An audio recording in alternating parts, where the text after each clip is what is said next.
Okay, we are good. There was an issue with the online YouTube streaming part of it. So, so basically, we'll have two sections. One is the pranayama section, and then next half hour, the second part of it, we will talk about um, the yogic point of view of stress and what is needed to mitigate that. What are the yogic methodologies or methods, or rather principles of mitigating stress in general? So let's start our opening prayer. Inhale and exhale. Om Sahana Bhavatu Sahano Bhunaktu Sahaviriyam Karavabhai Tejasvina Madhitamastu Ma Vitvishabhai. Om Shanti Shanti Shanti. Relax, spinal cord straight, shoulders drooped down, neck aligned.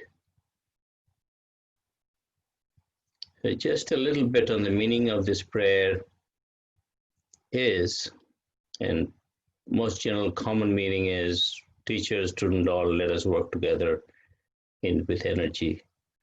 But a larger meaning is that our individual entities now become a group entity to become a more universal entity into the Supreme Consciousness. So the prayer is basically setting us to go from one step from our narrow mindsets to a larger, broader, expansive mindset. So that's the whole real issue with the real meaning of this prayer. We'll do it Kapalbhati. We'll start with alternate nostril Kapalbhati. So make any mudra. If you want to have glasses, you may want to take your glasses off. And Nasika mudra with the ring finger and the thumb doing the trick. And when you do your stop and go, let's not do this. Let's do this middle of the nose. So that's very cleaner and as effective. So spinal cord straight, palms down in Dhyana Mudra, the other palm. And we'll do 30 counts. So I'll lead, you follow. I'll start and I'll stop and I'll let you know. So left to right, right to left. You just basically exhaling, but you are regulating the flow from either left or right. That's called alternate nostril Kapalbhati. Exhale.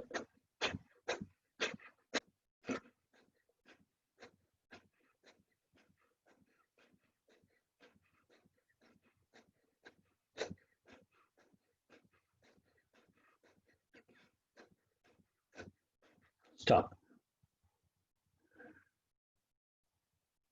Just simply observe your flow, the flow of prana in your head region and upper chest. We'll do 30 left nostril Kapalbhati.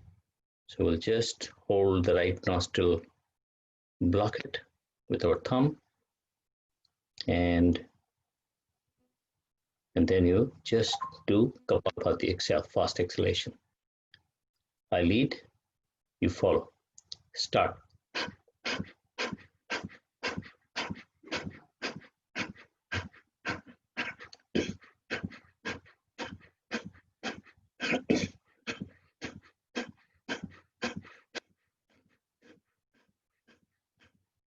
Stop. Take a stock of your inner settings. There's a calmness ensuing. Take a note of that. We'll do right nostril Kapalbhati. So your ring finger blocks the left nostril, and we'll do exhale.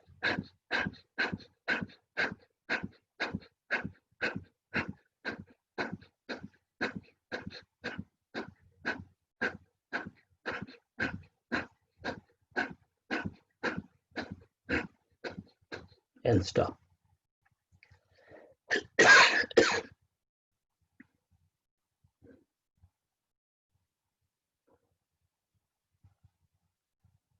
Next, we'll do full both nostril Kapalbhati.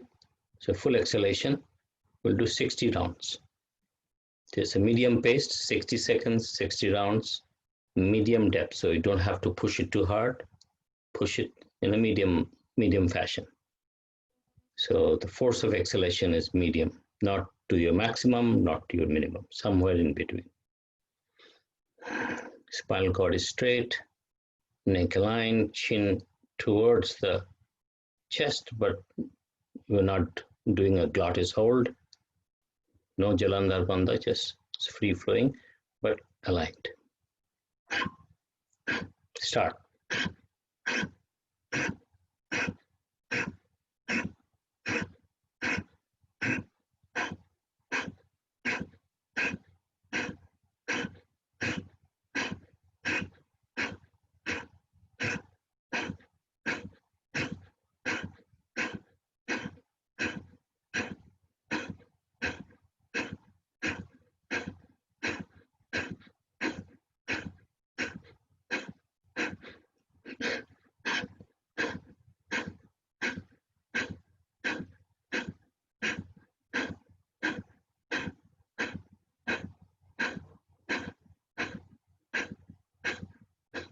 And relax.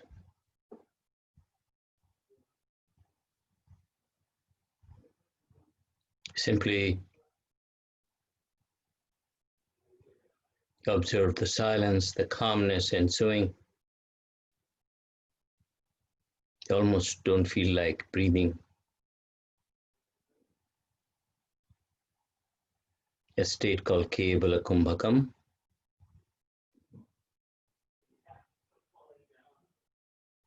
A precursor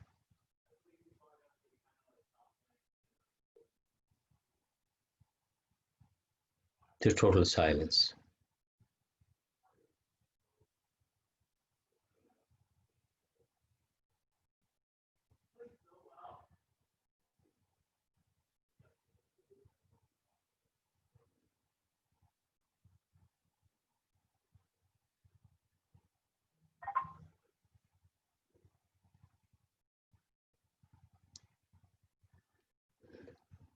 We'll do a second pranayama is Viparita Swasa.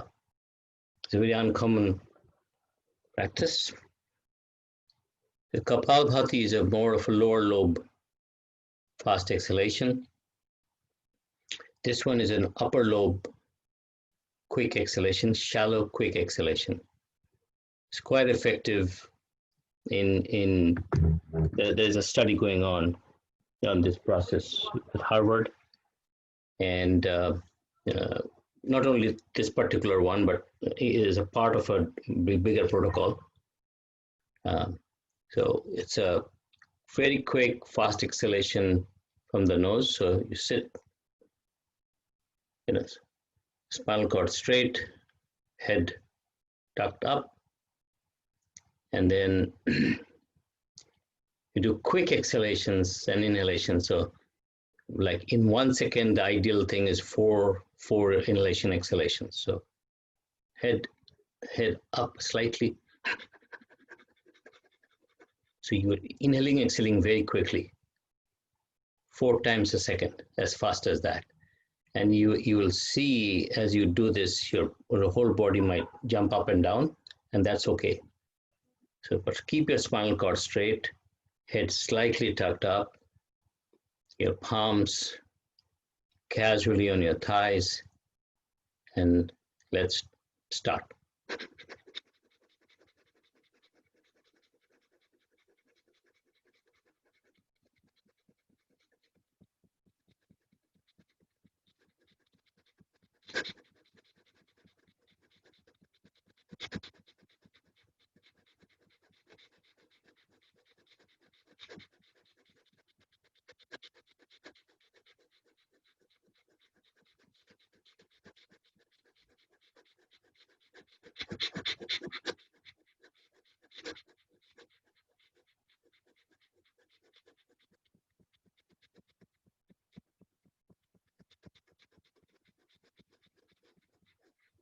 And slow down.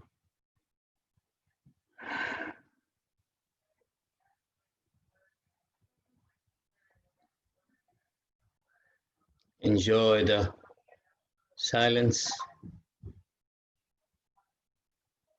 Enjoy the calmness.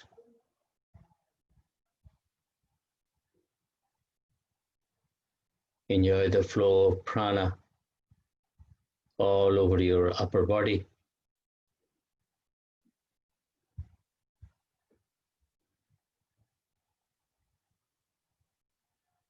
These are processes of oxygenation too.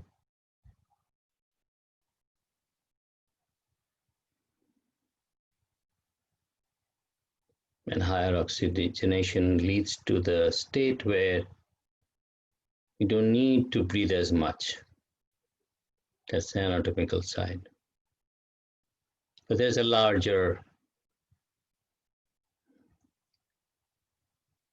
spiritual pranic level activity going on.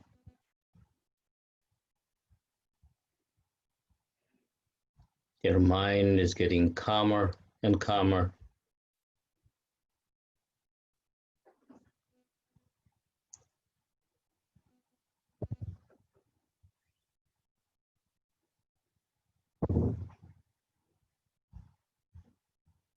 Feel that calmness slowly rippling from the top of your head down to your heart, the center of your love and compassion, and the touch point of your consciousness, and let it roll all over your lower part.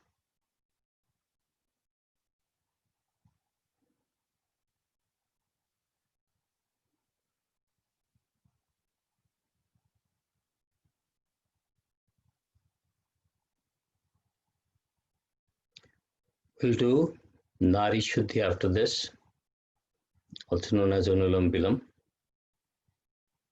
The mudra here will be like a Trishula mudra or a Jala mudra, where instead of the ring finger, we use our pinky and thumb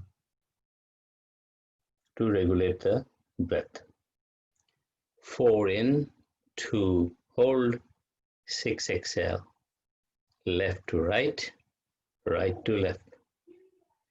Total exhalation first, and then inhale, hold, exhalation, inhale, hold, exhalation. Counts of 4, 2, 6.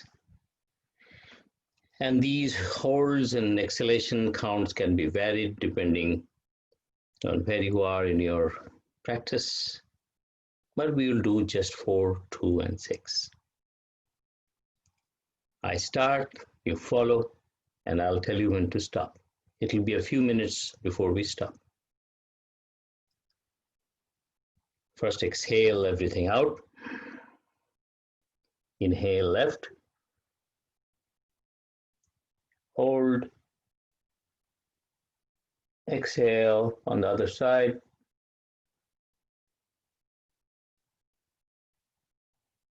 Inhale right. Hold.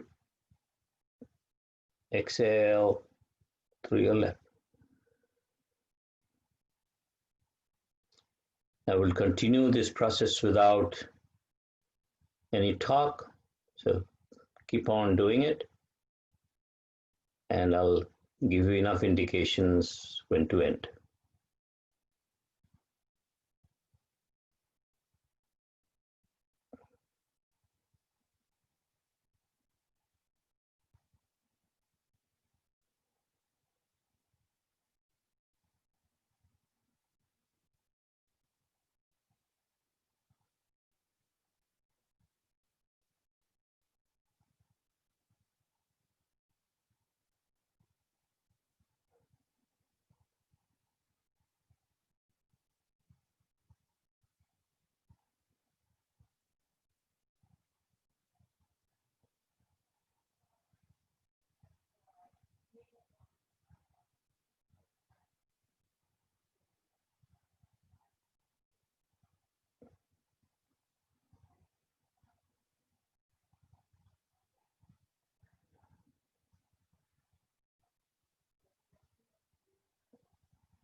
Focus on your third eye.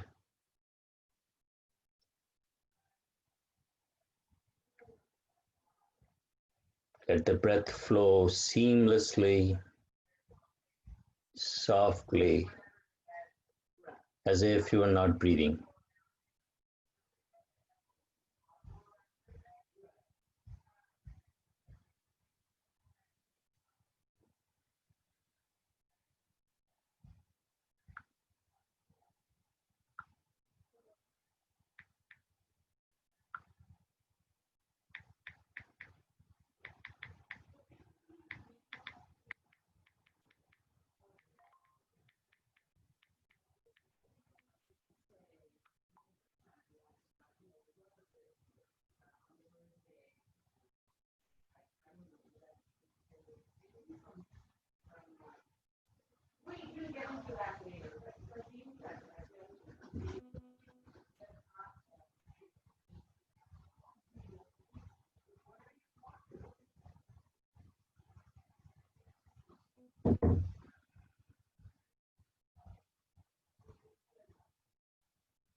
Spinal cord straight, neck aligned, shoulders relaxed. As if nothing is moving, yet you're breathing fully, consciously, and with purpose. 4, 2, 6.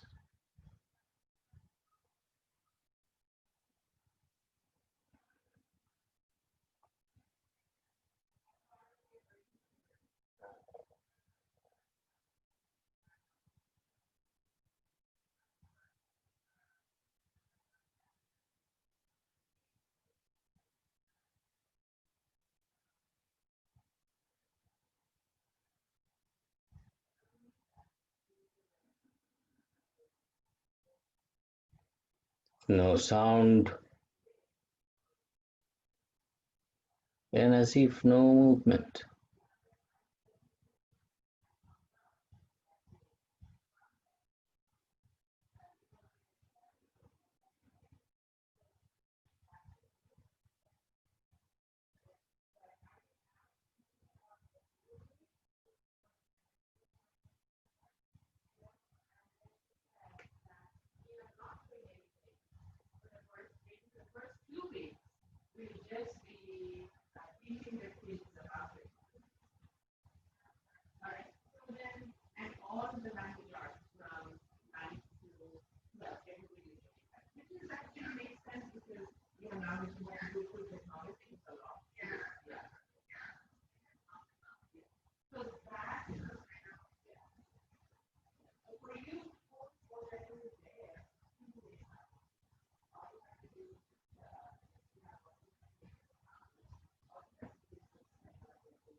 We'll continue for another minute or so.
2 more rounds.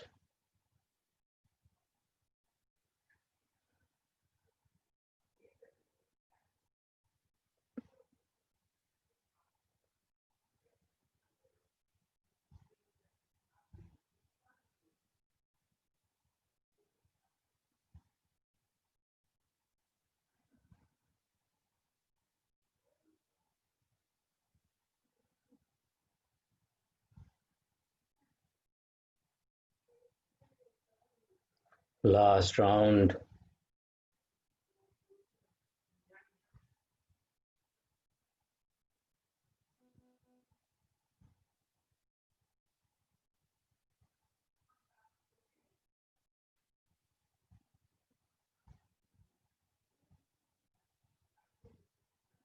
If you're done, you release your locks.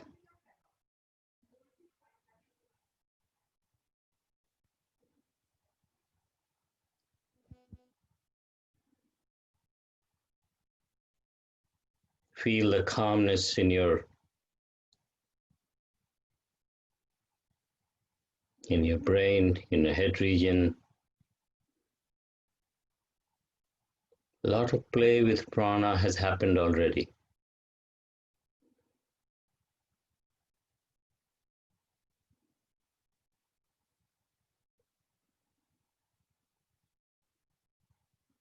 We'll do a few rounds of holds after this. With hold, there is a deeper level of exchange of oxygen and carbon dioxide at the alveoli level.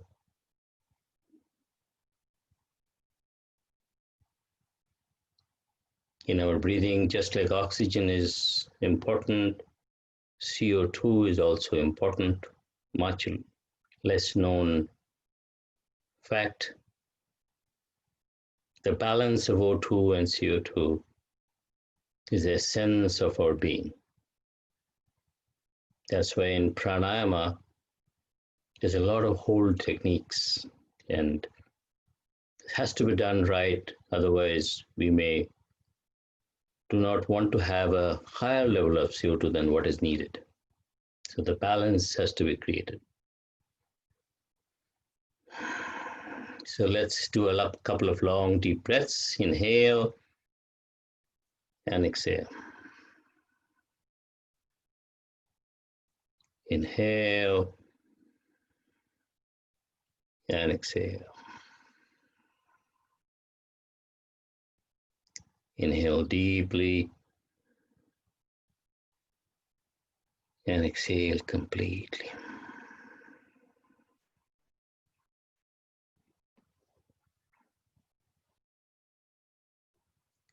So now inhale through nose for 4, hold for 4, exhale for 8.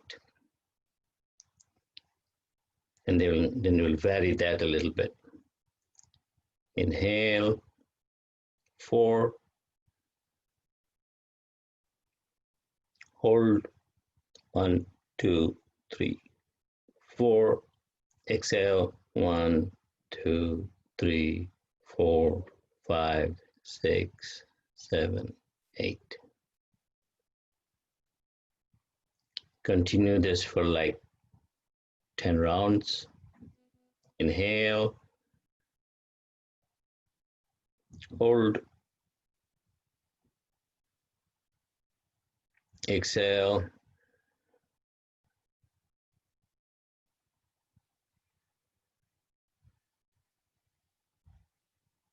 at your own pace. Continue the deep purak and hold kumbhak and exhalation rechak.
Last 2 rounds.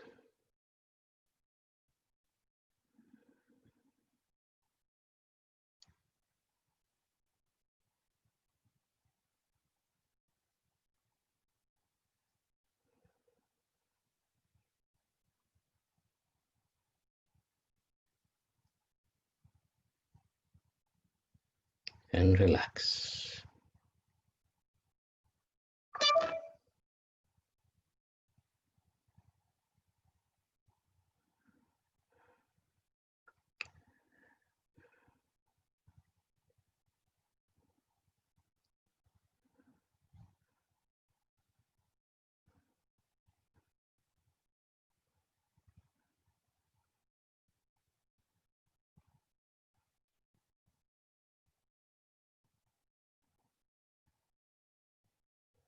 We'll do 5 rounds of Brahmari, and then we'll go into our discussion. I'm not calling it as a talk because I'm not well prepared to call it a talk. Well, we'll have a discussion, and I'll show you some slides after this. So let's do last 5 rounds of Brahmari. So inhale, and we will do and exhale, and you can put your fingers in your ears if you want, or you may not want to have the vibratory effect on your, basically it's a vagal nerve stimulant used effectively for a lot of diseases in yoga therapy. So inhale.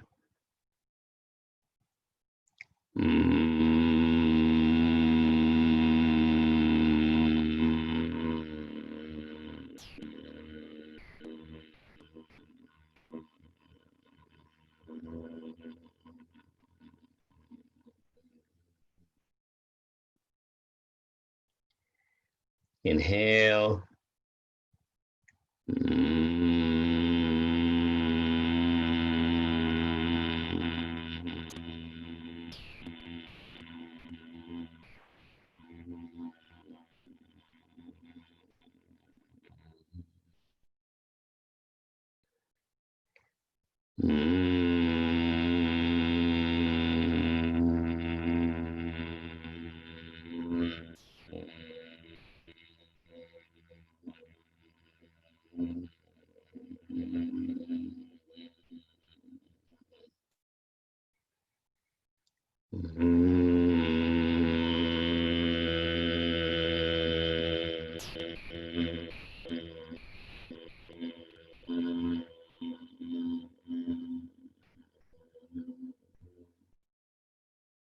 Last one.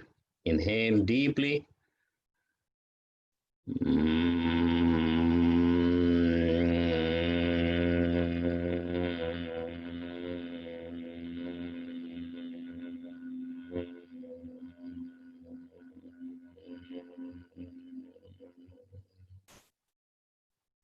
And relax. Feel the calmness. Maybe do a little bit of head rotation, kind of exhaling out. 3 rounds.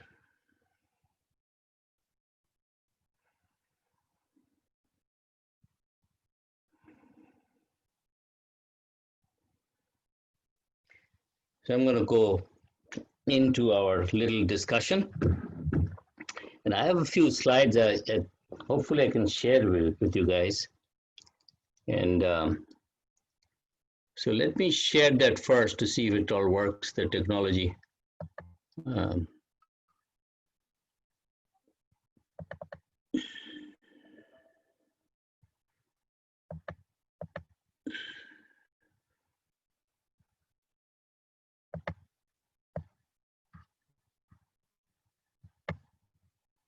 Can you see this?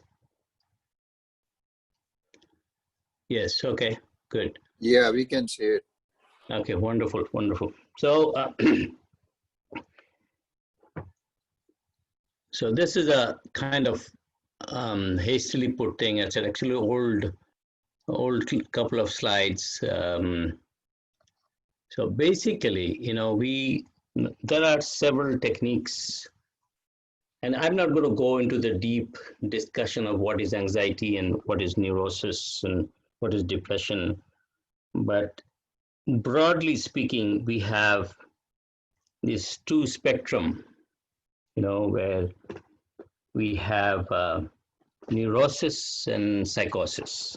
So neurosis is the lighter side of the disorder, if we call it a disorder, and psychosis is more on the more pervasive, deeper, and what we deem as something totally out of control. And there are different shades and grades of this, and there are a whole bunch of things which are falling in between.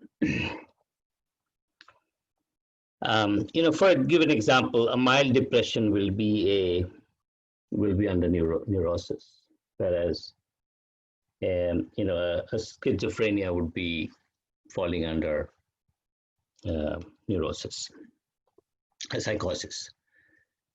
But I'm not a psychologist, so I don't want to delve too much into that.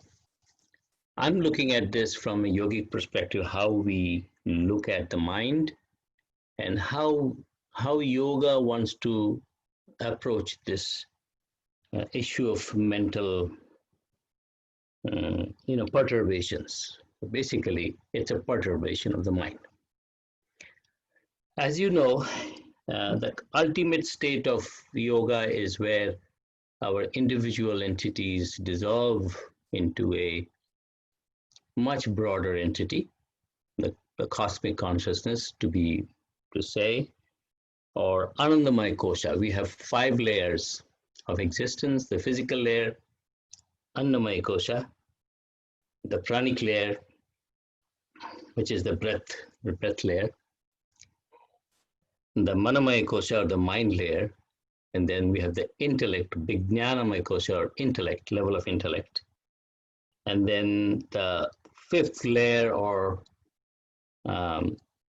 some people don't want to call it a 5th layer, it just says that is a state of being, is the Anandamaya Kosha, or where you are in a state of completeness. And that is the state where ultimately that's the state where we want to be, but it's a long journey. So it's always a striving, and even in that layer, and you are in a samadhic stage, even there, it's a continuous journey. So even within the Anandamaya Kosha, there are layers and layers. If you look at Patanjali's Yoga Sutra and their interpretations, one of the big books are from Taimini, talks about the layers of 7 layers and beyond. So it's a continuous journey. People, always think, well, in spirituality, in science, people are always learning. In spirituality, people say they know everything. That's not true. In spirituality also, there are levels and levels and levels of existence, and you continuously improve upon your current existence. Now, maybe a level 9 black belt and a level 10 black belt, the difference between them could be hardly understood by common people, but that's what it is all about. So let's keep that level out, the level of supreme consciousness. We'll let it out. What we want to talk about is what happens. What is stress, and where does it happen? So there is a primarily in yoga therapy, especially in Yoga Vasistha, when he was giving his discourse to Lord Rama, he was talking about that mind is the seat of all perturbations, and 95% of our chronic diseases are mind-borne in some way or other, even though it may not look like it, but it is. So whenever there is a mismatched expectation, again, don't want to go into too detail on that.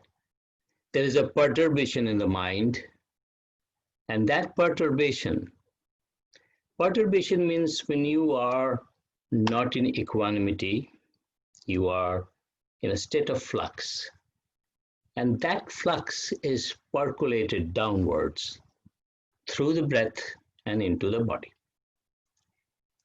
And then how does it express through the breath and body? As you know, if you are stressed or if you are having anxiety attack, that has a direct impact on the breath. There is no doubt about that. You can see that immediately there is a impact on the breath, and you see that you're breathing heavily, and that's why we always say, hey, calm down, breathe, take a long deep breath. It's a common knowledge, yet we need to understand the theory behind it. So that's one. And how does it come into the body? It comes, so one is it manifests itself based on your genetic disposition. And here, it in the yogic philosophies, there are karmic laws and things like that come into play, but it also has a lot to do with where your weakest link is, and that's where the stress will manifest. So if you have a weak gut, it'll probably be manifesting in that part of the body. If you have a weak heart, it will probably manifest that part of the body. If you have a weak neurological, in general neurological system, it probably puts you into the mode of psychosis. It'll affect you more than others. So that's one part. The other part is Yoga Vasishtha talks to Rama about this perturbation comes and affects your digestive system quite a lot. What that means is that you can have indigestion, kujirnam, or so there are three levels. One is you have your digestion proper digestion. That's what our goal is. Under digestion or over digestion. So you under digestion means you are not digesting it. You are basically, your food is becoming a source of toxicity in a way, your ill digestion. And the other thing is over digestion, where you are digesting it overly. You have a lot of acidity, you have a lot of secretion in your stomach, and that also has its impact in your body. And as we know, even today in modern science, in our functional medicine and other aspects, other branches, we talk about how the gut is the second brain. So it's amazing how thousands of years back these people figured that out through their experimentations. So that's how the perturbation at the mental level goes down and creates diseases of different kinds in the body, in the breath layer, and also in the mind. Now there is another layer, the intellectual layer, the Vijnanamaya Kosha, and this is not often talked about, but one of the Ayurvedic scientists, doctors, and was a pioneer, Charaka. In Charak Samhita, they talk about mental dereliction, which is basically, intellectual dereliction. So what he is saying is that perturbation is happening in the mind and it goes down, but it also affects the intellect. So it's a very common thing, right? If you are perturbed, your intellect is affected. But that is very well documented in his work. And he has a whole bunch of theory about mental dereliction and how that can be intellectual dereliction, and how that has eventual impact on mental destabilization, and therefore, and so on. Giving you glimpses of the yogic and Ayurvedic perspective here. Now, So what do we do? What do we do as yogis? How do we control the this particular event of mental perturbation? We have to calm down the mind. Bottom line, that's what it is. And how do you calm down the mind? There are tools and techniques. So there are tools and techniques at different layers. One is, if you look at the Vijnana Makasha, counseling or intellect level, there are lots of tools and techniques as to do this, to think that way, or rethinking, reimagining. In psychology, there are a whole bunch, and in yoga also there are yogic techniques, breathing techniques. We have a whole bunch of techniques which does, for example, phobia. I'm giving an example. There are techniques in meditative techniques where you actually really imagine and think about the phobia along with your breath, and you go back and forth, phobia, and then you imagine you are conquering the phobia, and then it is a continuous process. You face the phobia, you conquer it, and again you come back to the phobia and conquer it, and that's one example. Controlling breath, because breath is affected immediately, and therefore pranayamas are very, very important in your mental stabilization. And again, a lot of these are preventative, but a lot of these can be used to actually handle the disease or diseases. Now, there are extreme cases of a lot of like schizophrenia. I would not be very careful of using only yogic techniques or meditation. As a matter of fact, it has to be worked with a psychiatrist or a psychologist hand in hand, medicine and medication along with other techniques. It has to be an integrated approach to that. So let's come to smaller things, anxiety. So if you may have an anxiety and you may have a depression. So now these two are put into one box. So anxiety is, okay, anxiety is having anxiety and depression. There are actually two different things. If you think about it, anxiety is often, and I'll do a little bit of Ayurveda here also, with worrying. You are like fluttering, with thinking here, you're going there, chanchala. It's a Sanskrit word, chanchala. You're thinking this, you're thinking that, you're going there, this.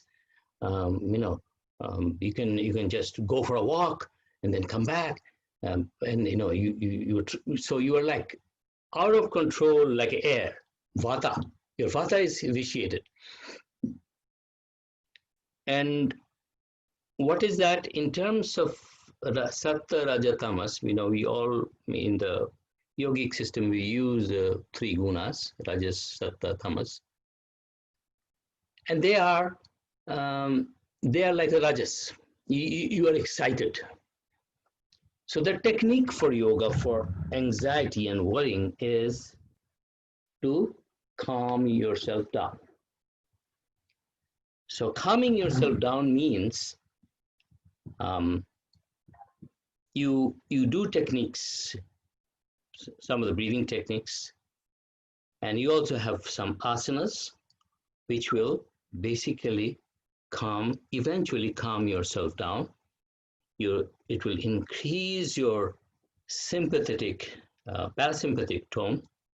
So your vagal nerve will be stimulated in different ways, whether with breath or through actual physical controlling of the muscles and movements of the head and all kinds of spinal movements. You can do that.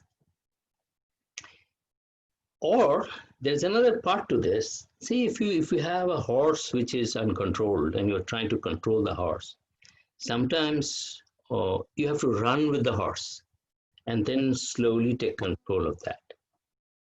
So anxiety is such a thing where you have to sometimes do some exciting things with it and then bring it down slowly. So a lot of times we prescribe in yoga some dynamic asanas, or maybe okay, go do some jogging or dynamic stuff, some swings, yogic swings, dynamic stuff. It's I'm promoting, but I have an app, Dr. Yogi, DRYOGI. You can look at it. There's a lot of stuff there where you do. So you excite, you control that with a counter excitement, and then slowly bring it down. So what you are doing is stimulating. You give a stimulus to already a stimulant site mindset, and then you slowly bring it down. You give a little stimulation and then coming it down. So stimulating technique and relaxing technique, stimulating technique and relaxation technique. So that's one approach of doing handling anxiety neurosis. And so, if you are anxious, if you're going and playing racquetball or jogging, that's all good. That's good. That's a very good thing. But then you have to calm down and bring that anxiety, the base level at a lower level. That way, eventually, your state of anxiety, your natural state of anxiety will be much lower. So you start becoming a person where you can handle anxiety in a much better shape. So this is a yogic pranic approach. Now, on top of that, you do in your intellectual layer, you do your analysis, you understand your triggers, and you know when the trigger is coming, and you control yourself accordingly. So that's a parallel approach to it. In yoga, we take all of these things as a packet. Now, depression. And depression is, I know we are running out of time, but depression is where what is depression? The general thing is, the guy is, or whoever that is, just lying down, doesn't want to do any work, is lazy. And I have worked in India, we go through clinical studies. I've gone through clinical studies for almost 2 months. And we have handled a lot of these folks. They just don't want to move. They're like sloth. They are like kapha. There's a kapha state. In Ayurveda, they call it kapha state. And there are stimulants also, by the way, in Ayurveda to start bringing you out from a kapha state and balance your dosas. But in yoga, what we do is we actually apply the same technique, but in different proportions. So when a person is depressed, so anxiety, as I said, is a rajasic state. You are fluttering, you are moving, you are chanchala. But depression is a tamasic state. You are lazy, you are lying down, you are not willing to do anything. So what do we need to do for that person? We need to give them a lot of stimulant. So it's much more stimulant than the anxiety guys. So make them play a game or engage them in different things. And you can augment that with the yogic dynamic processes much more. So as a yoga therapist, I would give a little bit more of that, and then slowly add to the calming techniques. And then as the person comes out of the tamasic state, and the person might, from a depression, can shoot up to an anxiety state. That happens all the time. It gets such euphoric and anxiety, and euphoric and not in a bad way. I mean, in a way that the person gets out and then that person is all over the place. That also happens. And so we have to watch all of that. So anxiety and depression are kind of like the two ends, two different day and night kind of thing.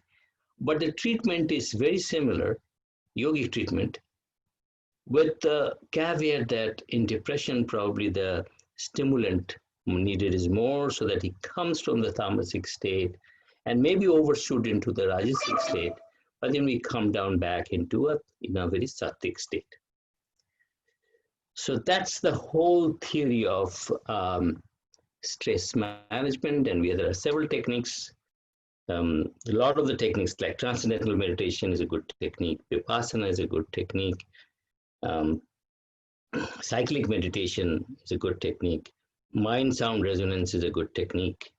There are other techniques, enams and visak, that deal with different layers, and they, in those techniques you have deeper involvement of uh, good and bad, hot and cold.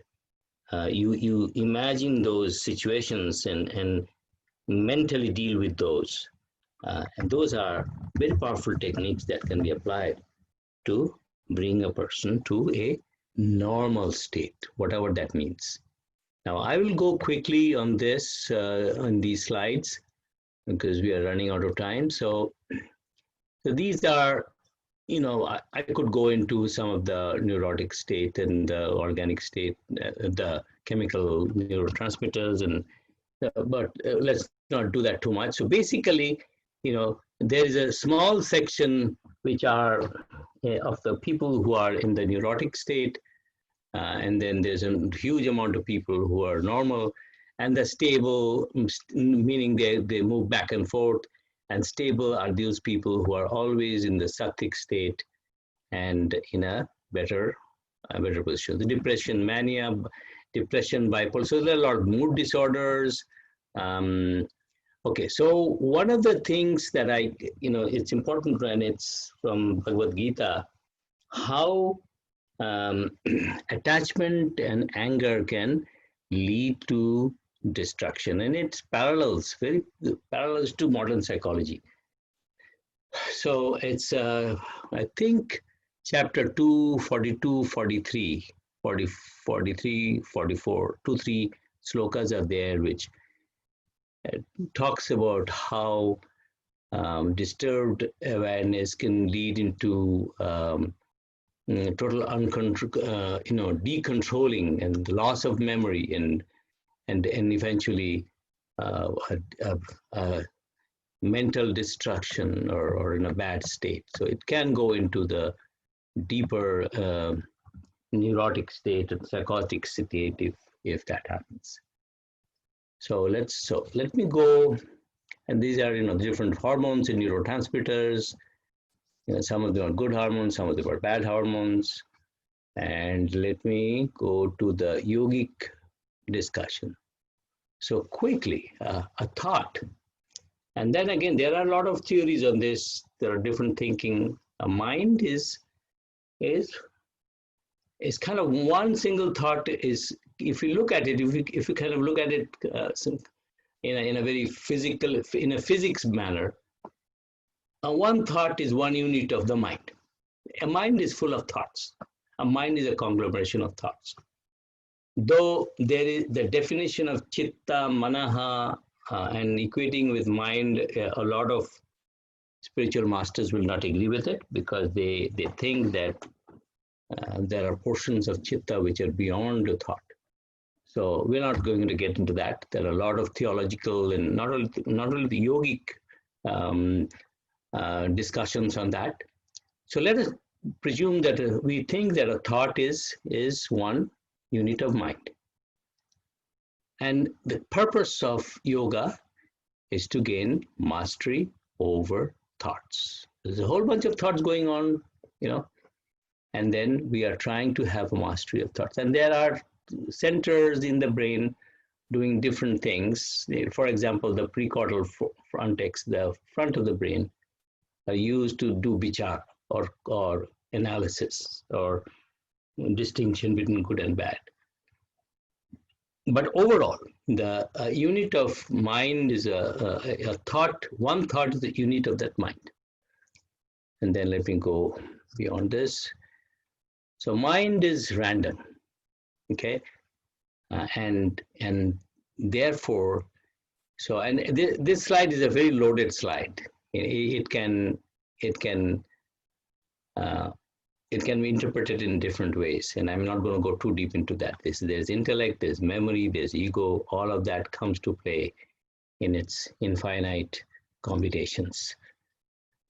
So, so random mind is chanchala, you are not coherent, the energy is wasted, and then you want to have control over this mind.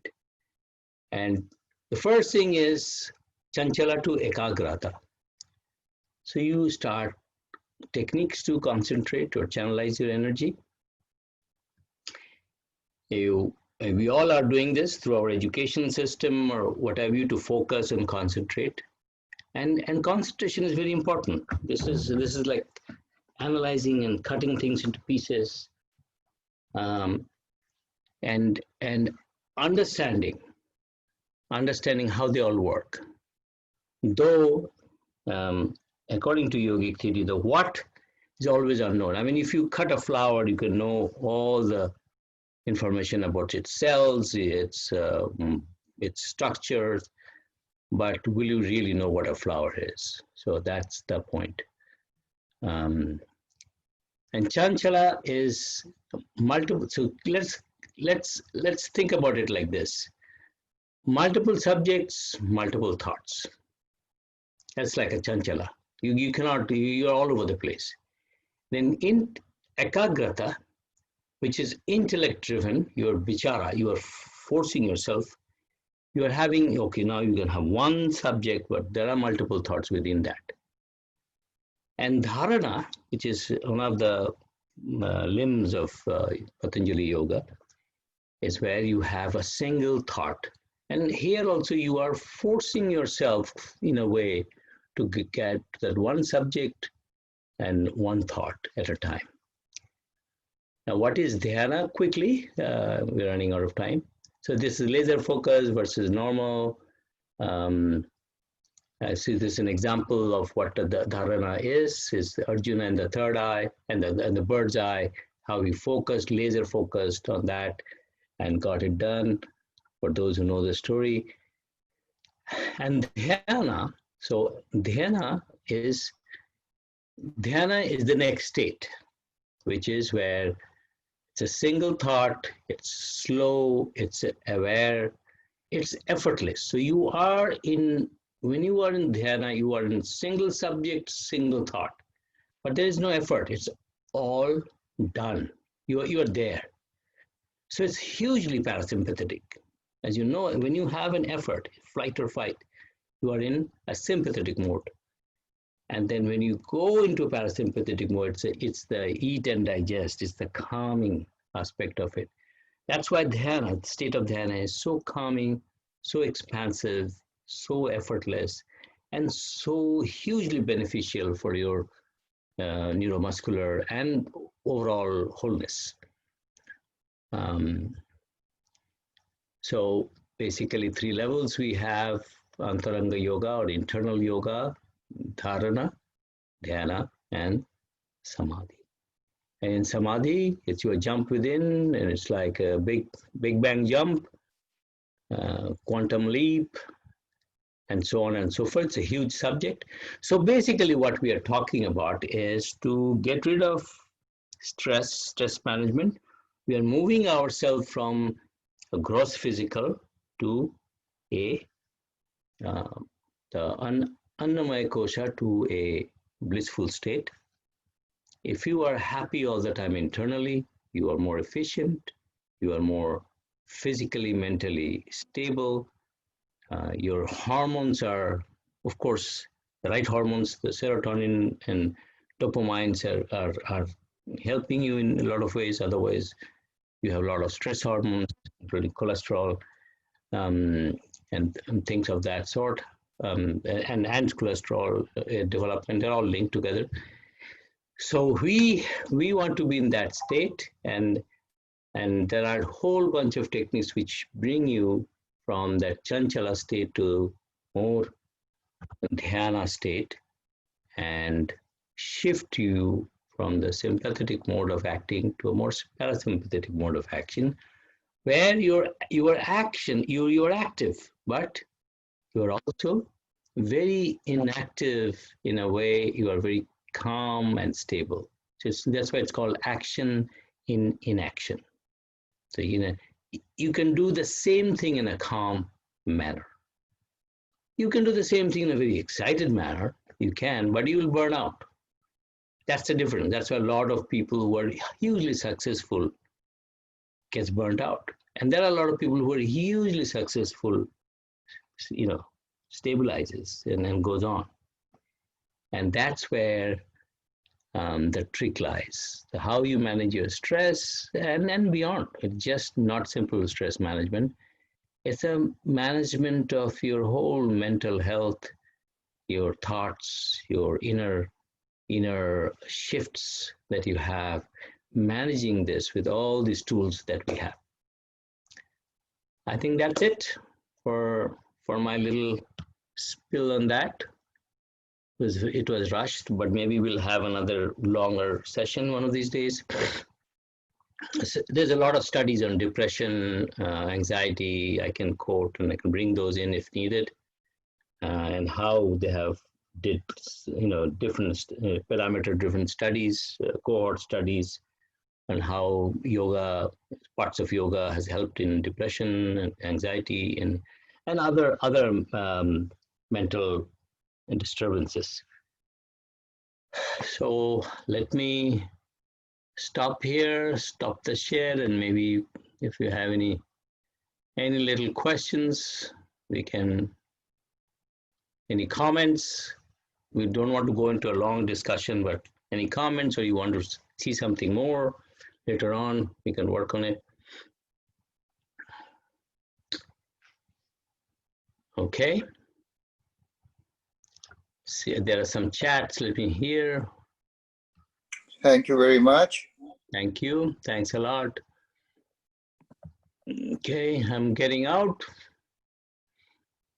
Let me know if you need more of this. I'm going to have a talk on in a local place here on Thursday evening, 5 to 6. So if you're interested, shoot me a text. I'll give you the link. Thank you. Thanks a lot.